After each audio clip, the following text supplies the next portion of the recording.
And this is Stuart Victor Echo 9 Charlie Foxtrot, and welcome back to the channel. On this channel, I talk about all things related to ham radio from my perspective. And sometimes I do short videos like this, or sometimes I do interviews with, thought leaders in our great hobby. And sometimes I just take you out and show you stuff I'm doing. So in today's video, I want to reflect back on a video that I watched. Some guy in Florida, I think down in the Jupiter, West Palm area, somewhere around there, was talking about membership in the ARRL, the American Radio Relay League. Now, although I can't speak about ARRL at all, because I'm not a member and not really my national organization, I can talk about Radio Amateurs of Canada. RSGB, for example, DARC would be another one. Why it's essential for you to join your national organization. Now, I'm going to use it for my Radio Amateurs of Canada perspective, but I'm not, you can take it and make it ARRL, RSGB, DARC, whatever, QDOR. I think that's the Spanish one, I'm not sure. Anyway,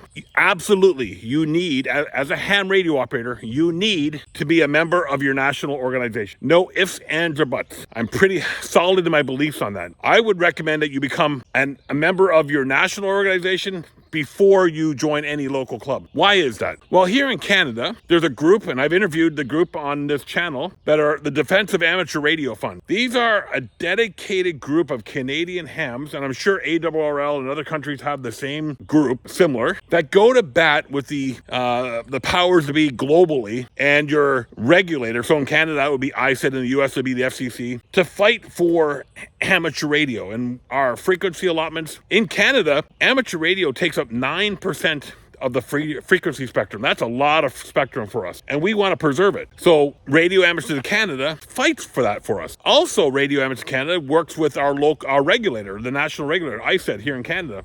Again, I imagine ARRL does the same thing with the FCC in other countries. They're working with them right now on new tower changes, and we're getting consultations to the public right now on that. I run the VE9 Bureau, so our national organization has the incoming and outgoing QSL bureaus. I know a lot of people that watch this channel are probably not big QSLers, but I am. I QSL every international contact I make. It does get expensive, but I do it. But they also, they're just the voice of ham radio in your country. Here in Canada, RAC, I get the TCA magazine delivered electronically. I don't want it in paper. I'd rather just flip through it electronically. But if you want to get it on paper, you can get it on paper. So there's every second month the magazine comes out. There's different contests that these organizations sponsor. There's different programs, different awards. The national organization is here for you as the ham radio operator. So is membership in ARRL or Radio Amateurs of Canada or RSGP essential? Absolutely. 100%. You need to join your national organization and support your national organization.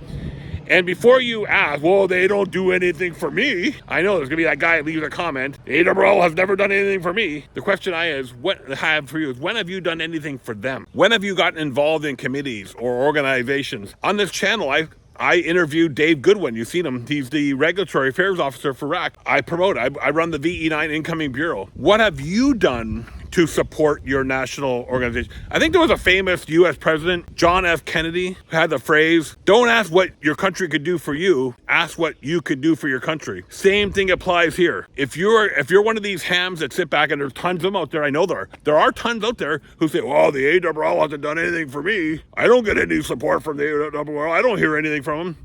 You got to ask, what have you done to help them? What have you done to get involved? You just can't sit back and expect people to do things for you without getting involved, because they are doing things for you behind the scenes, but your lack of involvement, you don't know what they're doing. Does that make sense? I hope it does, because your national ham radio organization is going to bat for you as a ham radio operator every single day. Every single day.